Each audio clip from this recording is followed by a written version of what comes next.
Hey guys, we just finished up the 63 Riviera.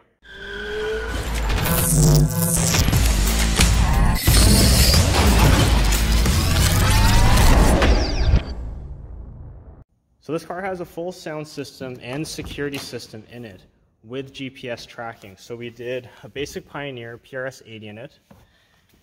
Adam went ahead and built some door pods for it. So you see we have different versions of the grille. And you have Blam component speakers in here, and we're just doing it with a basic crossover in there.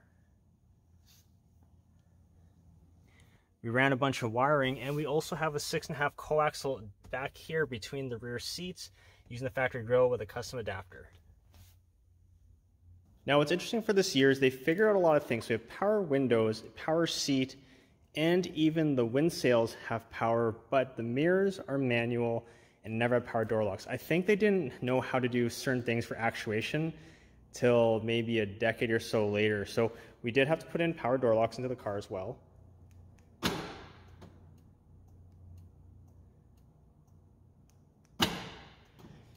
To give it more functionality.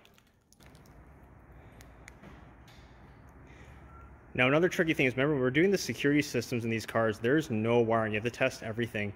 And it took me a while to get the front marker lights and the rear marker lights to work together because they're on different circuits and they're in completely different harnesses under the dash. So in the trunk you can see that we have a custom beauty panel. Tyler built this, all held on with magnets.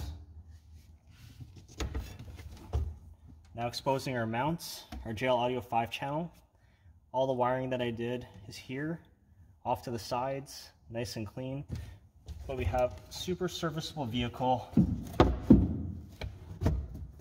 that looks clean. So you see, not every custom job has to be super complicated or super layered to have a nice look.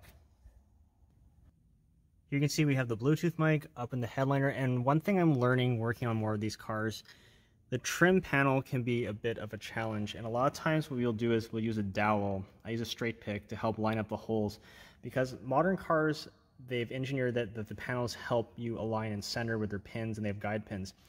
A lot of these cars, they would just like fire in holes after the fact. So that's one thing I'm learning is during disassembly and reassembly mainly, you really have to be patient with the chrome trim panel. So I can't show you where the security system is, but we did a custom plate just like in the Regal. We had to be a bit creative with the hood pin, so you see there's a mag switch here, and then we painted black, and then the rest right here. We didn't want to put any holes into the car. You see here we made a custom ABS mounting plate, all stainless hardware, and then I would use the bolts and reverse them so it wouldn't chafe any of the wiring, and shaped it just to clear all this other wiring. And then we also redid the fasteners here, and then also changed out the connectors to make everything nicer.